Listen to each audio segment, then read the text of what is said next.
when I was in my 30s, I had to be tested again for ADHD. And the test, it it was really difficult. Not just that it was hard for me to do it, because it was, but it was very emotionally difficult. I'm going to try not to cry, but one of the common things that people with ADHD feel is we feel really dumb sometimes. Like, we feel really stupid.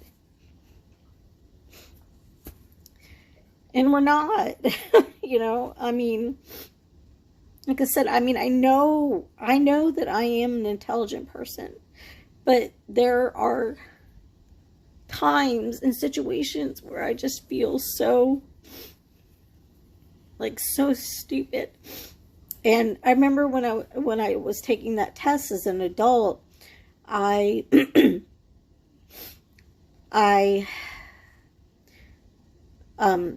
it got to, where the psychologist, I forget, whatever he was, but he came in, and he gave me like 5 words to remember, and and he said he would ask me, to repeat them later on. And then he went into, he would say like 3 numbers, and he said, and can you repeat those back to me? Sure. And he'd say, like, 3, 12, 34, and I'd say 3, 12, 34. He says, okay, now can you say that backwards? And, like, see, even now, like, I'm trying to think, like, okay, 34, 12, 3. It takes me a second, because, and then he gave me 4 sets of numbers, and and so it started becoming more difficult. And for most people, that's not difficult. For some people it is, and for some people, even if they struggle with that, that doesn't mean that they have ADHD. There is a lot to it. And but it got to the point where like, I just, like, my brain just, like, shut down. Like, it was like, I'm not even gonna try. Like, I could not hold on to those numbers long enough in order to put them in the specific arrangement that he wanted me to do. And I just remember I just started crying, and he asked me, he said, what are you feeling right now? And I said, I feel stupid. And he said, but you're not. I said, I know. But right now, like, I feel really dumb that I can't do this. And, and like, people, they've, told me, oh, you should go back to school, and you should do this, and, and I would love to do that. But it's like, I know it's like an effort and futility, like, there's just, and I did try, actually. I did try going back to college, and I made it through a semester, but it was very, very difficult. Fortunately, I don't really know how I made it through a full. I think I remember. Yeah, I actually had to start like twice. So the first time I tried to go back, I only made it through a half a semester, and then the next time I went back, I did make it through a full semester. But then that was it. And so, and it was just, it was really hard. I definitely, I learned differently. Everybody learns differently. If you try to read me something, like, I am not going to remember it. In fact, I usually will cut somebody off and just be like, just give it to me, let me read it, and, when I'm trying to share something with someone, many times, or I have to say something to someone that's very difficult, I will typically write it down. Like I'll do an email or, something, so that I make sure that I remember everything I need to say, and that I say it in a way that is kind and that is, not offensive, or, things like that, and because when I talk, like, I have not much filter, as most of you know, and I've gotten in trouble because of that many, many times. It is annoying to many people in my life, and I try, and like I said, even though I am on medication, it's not, that doesn't fix it. It helps. It's a tool, like many of the other tools that I use, like my calendar. I mean, when I make appointments, I have to immediately put it into my Google Calendar, and I have to immediately start setting up several notifications. For example, if I have a doctor's appointment, even if it's for like the next day, I have to put in my calendar, and I set up a notification for it to notify me that night, and then I usually set up an alarm, on my phone, for, to make sure, I get up in time or whatever. And sometimes I'll set another alarm for like an hour before my doctor's appointment. And I'll also have another notification in my Google Calendar to notify me like an hour before, 30 minutes before, 10 minutes before. And what's really sad is that sometimes, even doing all that, I still forget. Like, I'll be getting ready, knowing I have to go to this appointment, and something happens and I just completely forget, and sometimes I still think that I can do it without that. And so, like, I'll have a doctor's appointment for like 2:00 in the afternoon, let's say. And so, like, all day, like, I'll know that I have that doctor's appointment. And then the next thing I know, it's like 4:00, and I'm like, oh my God, like, I forgot my appointment. I mean, like, I knew it up until like an hour, sometimes less, before the appointment time, and I still forget it. And so, like, it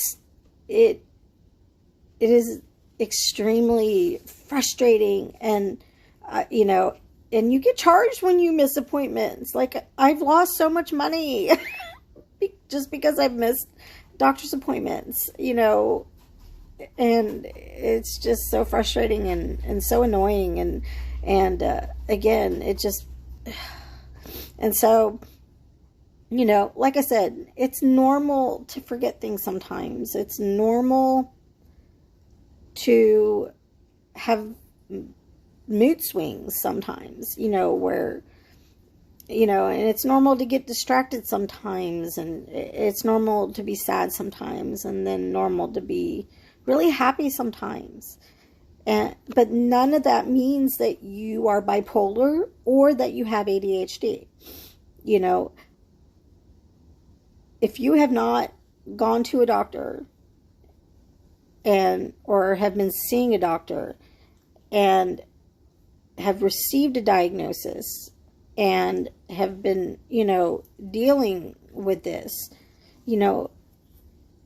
don't, like, it's not, I'm trying to think of how to even say this, because again, like, it doesn't make me mad it's annoying sometimes, but I'm very annoying sometimes, most of the time. So, I, so I try to be, again, not be offended by that, and I'm not offended by that, but I do want to educate, because I know many people, who really struggle when people do that.